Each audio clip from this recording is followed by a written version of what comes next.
Karhala Yahweh Bahashim Yahweh Shah Bahashim Rakakwadash. Double honors to the apostles and elders of great millstone who rule well over the flock. Shalom and salutations to you brothers out here preaching the words of truth and sincerity.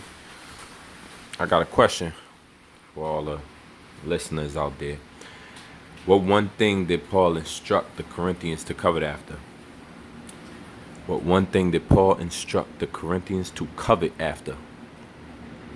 You know, covet is to earnestly desire something. Did he instruct them to covet after money, prophecy, tongues, or nothing? Alright?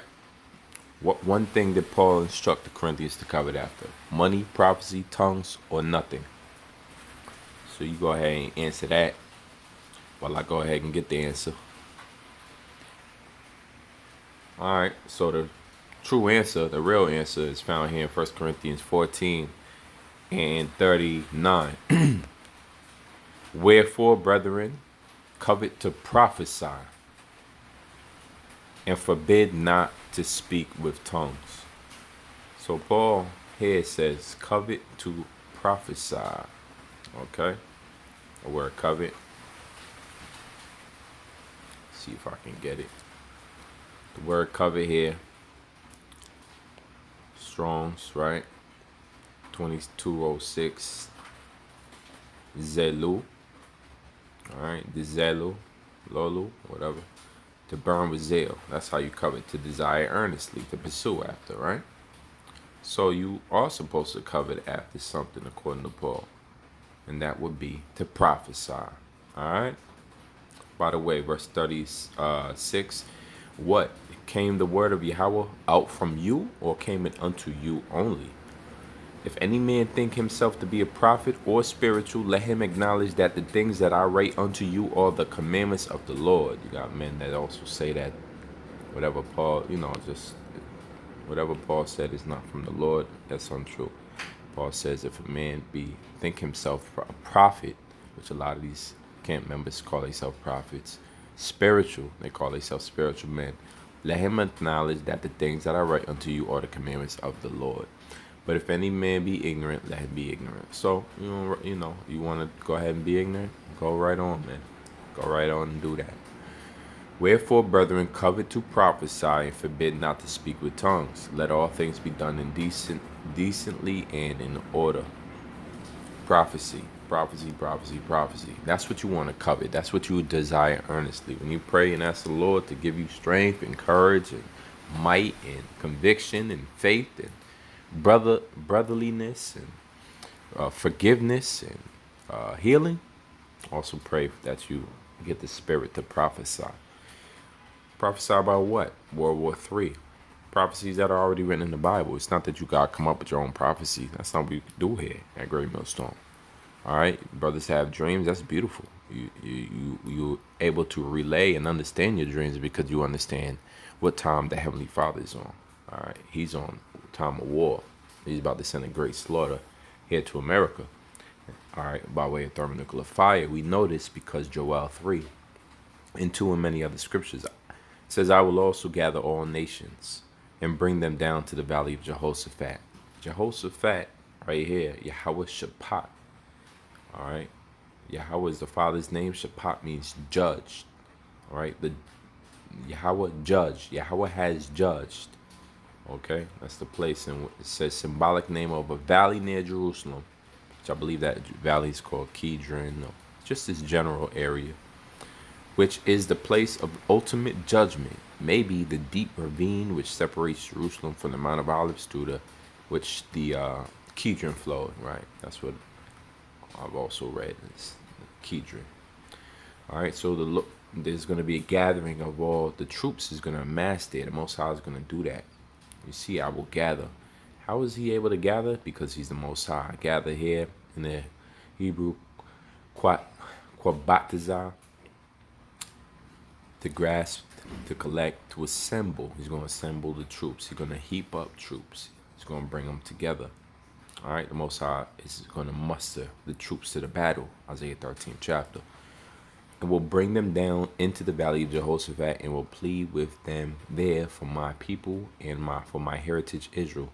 So it's all about his people and his heritage. What is a heritage? In the Hebrew, nachala, says properly something inherited, abstractly occupancy, concretely an heirloom, okay? Generally an estate, patrimony, or portion, a heritage, to inherit, an inheritance, a possession. We are the possession, property, inheritance, and portion of the Heavenly Father, separated from all other nations to be his people. All right, he chose one out of all, so you can understand. It says, and who Israelites today are Negroes, Latinos, and Native Americans, the descendants of the 12 tribes. It says, whom they have scattered among the nations a part of my land. So there's going to be a great restoration of Israel and a great destruction of America and those that took part in that. Okay, Joel 3:9, proclaim me this among the Gentiles, prepare war. Who are the Gentiles? This is the Hebrew Gawaya, where you get the word goyim from, or goy. It says a shortened, really shortened goy, apparently from the same root as H14-64. It says a foreign nation. So as you know, this is talking about the foreign nation, the foreign troops that's going to be amassed in that valley of Jehoshaphat in the Middle East. That's where that land is. Proclaim me this among the Gentiles.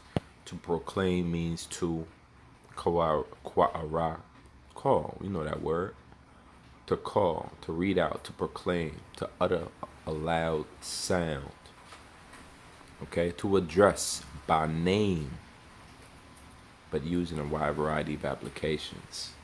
So we're addressing the nations. We're addressing the foreign, non-Israelite, Goyim, Goy, non-Hebrew Israelite nations. We're addressing you, Ammon, Edom, Elam, Moab, Ishmael, Ham. Prepare war. Wake up the mighty men. Let all the men of war draw near. Let them come up. That's the message that we're proclaiming. We're addressing to you. Revelations 9:12. One woe is past, and behold, there come two woes more after, more hereafter. That first woe is World War I. The second was World War II. World War I was around 1917. World War II is, I believe, 1940s. World War III, we're in that era right now. Revelation 11:14, the second woe is past. That's World War II, 1940s. Behold, the third woe cometh quickly. All right? So that's the prophecy that we're coveting. We'll also cover the prophecies of the kingdom to come. Psalm 16:11, thou wilt show me the path of life. In thy presence is fullness of joy. At thy right hand there are pleasures forevermore. We're talking about pleasures. And the kingdom of heaven is na'ayam, okay?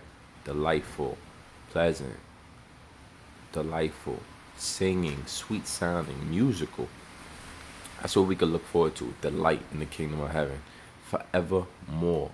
What is that? Natazak, which means splendor, truthfulness, confidence, continually, to the most distant point of view, always, constantly, okay, evermore, perpetual. That's what we're talking about, man. That's what we're talking about, everlasting. So there it is, an everlasting paradise to come. That's what we prophesy about. That's why we don't care about America. We ain't worried about America. It don't bother us what y'all want to do here. We understand that the prophecies are going to come to pass. The MOTB will come to pass. Okay?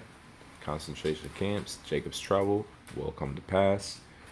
Okay? Mainly we waiting for this MOTB, Revelations 13 and 16.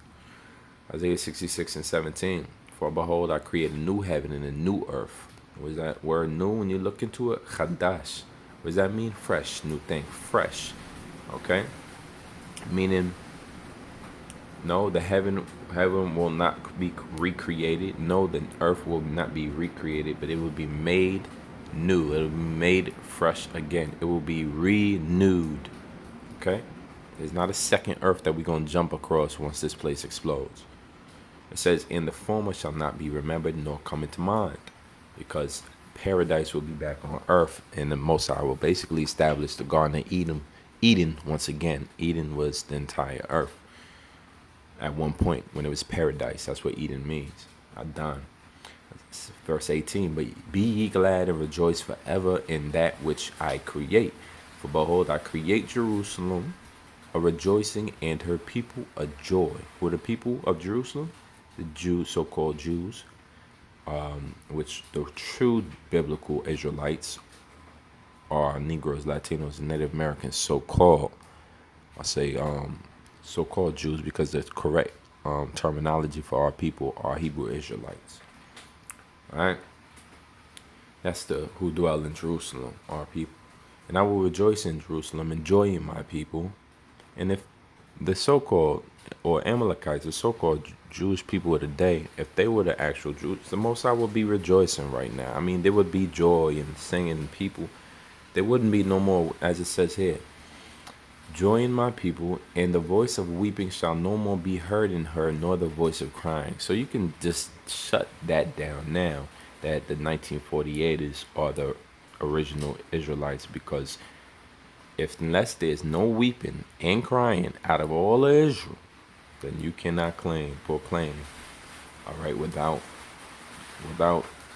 this being true, you cannot definitively claim that they are the true people, because the Most High, when he returns them to their true place, his possession, his people, he ain't gonna allow them to be in a predicament where they can weep or cry.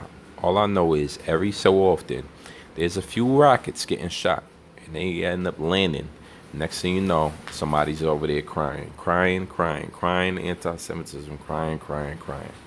Hey, man, this video might have to go on the second site, because they might delete me for this one. Isaiah 65:20, "There shall be no more thence an infant of days, nor an old man that hath not filled his days. For the child shall die 100 years old, but the sinner being 100 years old shall be accursed. And then they shall build houses and inhabit them, and they shall plant vineyards and eat the fruit of them." This still doesn't go on in that land. This is not going on in that land to this extent. All right? But this is all about the question of the day. Once again, what one thing that Paul instruct the Corinthians to covet after? The answer is prophecy. Well, when this video is edifying, till next time, shalom.